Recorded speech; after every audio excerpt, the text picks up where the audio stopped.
Hard to believe, but there's still a few folks out there with their minds aren't quite made up.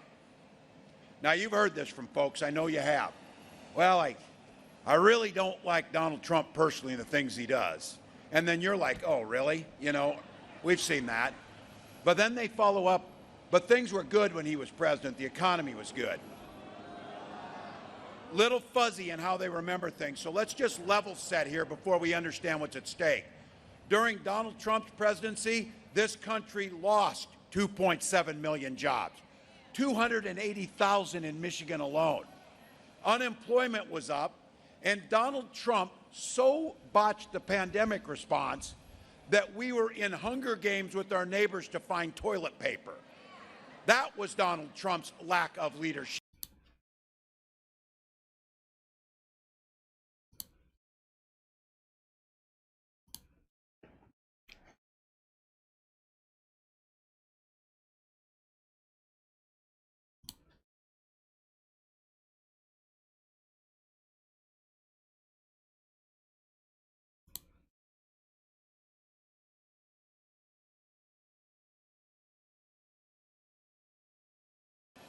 But look, if you were a billionaire 4 years ago, like Elon Musk, you did pretty well because you got the Trump tax cut that went right to you.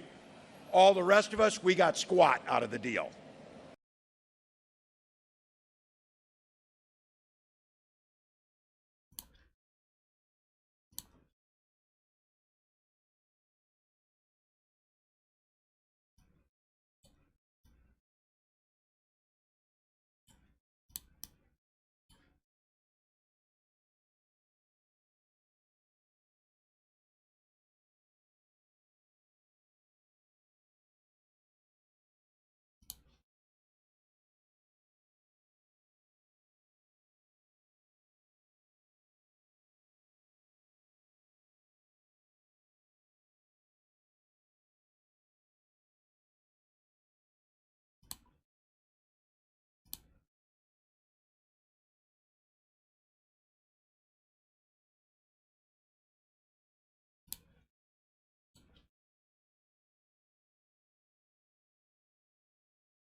Donald Trump has descended into madness over the last few weeks. And I think some of you don't miss on this. Go do your Google on this. Donald Trump's got this big rally going at Madison Square Garden. There's a direct parallel to a big rally that happened in the mid-1930s at Madison Square Garden. And don't think that he doesn't know for 1 second exactly what they're doing there.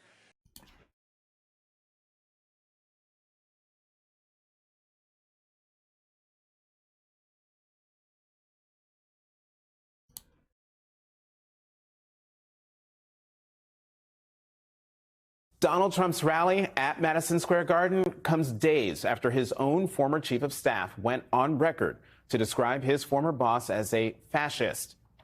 But that jamboree happening right now, you see it there on your screen, in that place is particularly chilling because in 1939, more than 20,000 supporters of a different fascist leader, Adolf Hitler, packed the garden for a so-called pro-America rally. A rally where speakers voiced anti-Semitic rhetoric from a stage draped with Nazi banners. When a Jewish protester rushed the stage, the Associated Press reported, quote, instantly, a dozen or more stormtroopers set upon him, knocking him down and beating him as he held his head in his arms. Most of his clothing was torn from his body. Later, he was booked for disorderly conduct.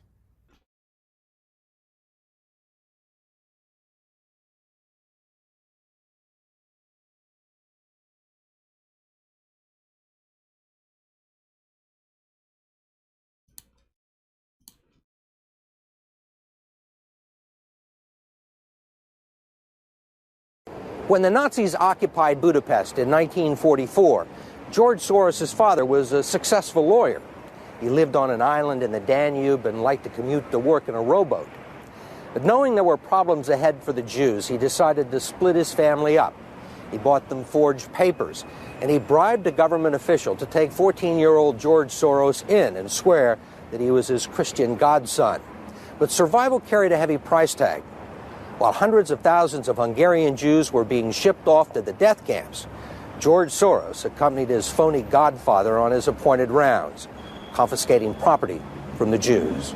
These are pictures from 1944 of what happened to George Soros' friends and neighbors. You're a Hungarian Jew who escaped the Holocaust by posing as a Christian. Right.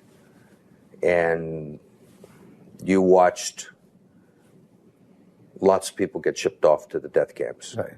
I was 14 years old. And I would say that that's when my character was made. In what way?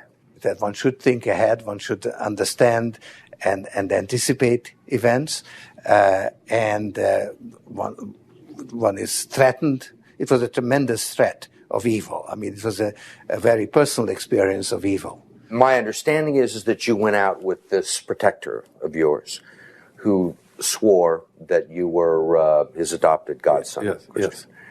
Went out, in fact, and helped in the confiscation of property from the Jews. That's right. Yes. I mean, that sounds like an experience that would send lots of people to the psychiatric couch for many, many years. Was it difficult? Not at all. Not at all. Maybe as a child you don't see the connection, but it created no problem at all. No feeling of guilt. No. For example, that I'm Jewish, and here I am watching these people go. I could just as easily be there. I should be there. None of that. Well, of course, I could be on the other side, or I could be the one from whom the thing is being taken away. But there was no sense that I shouldn't be there, because that was, well, actually, funny way, it's just like in markets, that if I weren't there, of course I wasn't doing it, but somebody else would be taking it away anyhow. In other words, whether I was there or not, I was only a spectator, the property was being taken away. So I had no role in taking away that property. So I had no sense of guilt.